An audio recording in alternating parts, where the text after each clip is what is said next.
আসসালামু আলাইকুম বন্ধুরা, ভিডিওটা ছিল ঈদের তৃতীয় দিনের ভিডিও। ব্যস্ততার কারণে যে ঈদ গেল, ঈদে একটা ব্যস্ততা থাকে, ঘোরাঘুরি, সব জায়গায় সবার সঙ্গে দেখা করা, তাই জন্য আমি ভিডিওটা আপলোড দিতে পারিনি। এতদিন পরে আপলোড দিচ্ছি। কোনো কিছু আনন্দের বিষয় হলে আমি তোমাদের সঙ্গে শেয়ার করে পারি না, তাই এটা আমি সবার কাছে শেয়ার করলাম।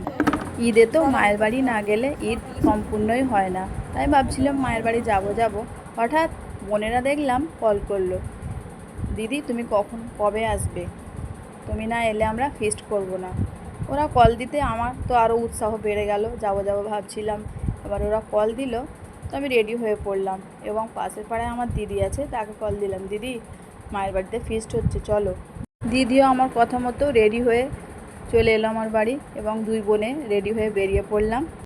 এবার ঈদের 2-3 দিনের মধ্যে না যেতে পারলে আর সব বোনেরা যাদের বিয়ে হয়ে গেছে তাদের সঙ্গে দেখা হবে না, তাই সুযোগটা মিস করলাম না। সকাল থেকেই সবার ফিস্টের তোড়জোড় শুরু করে দিয়েছে, সবাই মিলেই কাজকর্ম করা হচ্ছে। সবার বিয়ে হয়ে গেছে, সবাই সংসারী হয়ে গেছে, সবাই টুকটাক সংসারে সব কিছু রান্নাবান্না সব কিছুই জানে, তবুও একটু বড়দের পরামর্শ নিলে জিনিসটা আরও সুন্দর হয়।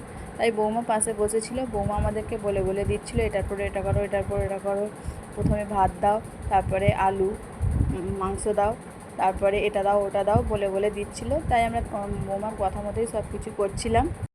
প্রথমে ভাত দেওয়া হলো, তার 1 লেয়ার ভাত দেওয়া হলো। বৌমা বললো বেশি লেয়ার দিতে হবে না, 1 লেয়ার ভাত দিলাম। দেওয়ার পর মাংস দেওয়া হলো, মাংস দেওয়ার পর বৌমা বললো আলুটা দিয়ে দাও, আলু দিয়ে দিলাম এবং আস্তে আস্তে মশলা, পেঁয়াজ বেরেস্তা, অর্ধেকটা পেঁয়াজ বেরেস্তা দিলাম। দেওয়ার পর আবার 1 লেয়ার ভাত দিয়ে দিলাম। ভাত দেওয়ার পরে মশলা দিলাম, মশলা যেটা বাঁচা রাখা ছিল সেটা দিয়ে দিলাম।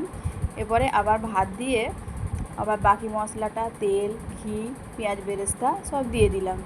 দিয়ে এবার ঘিটাও দিয়ে দিলাম, যতটা ঘি ছিল। এবারে ঘিটা দিয়ে রেডি হয়ে গেল। এবার ঢাকা দিয়ে দমে বসিয়ে দিলাম। দমে দেওয়ার পর প্রায় আধ ঘন্টার মতো অপেক্ষা করলাম। তাই আমাদের খাওয়া দাওয়া করতে সব কিছু মেটাতে প্রায় রাত 1টা বেজে গিয়েছিল। তবে আমরা খুবই আনন্দ করেছিলাম।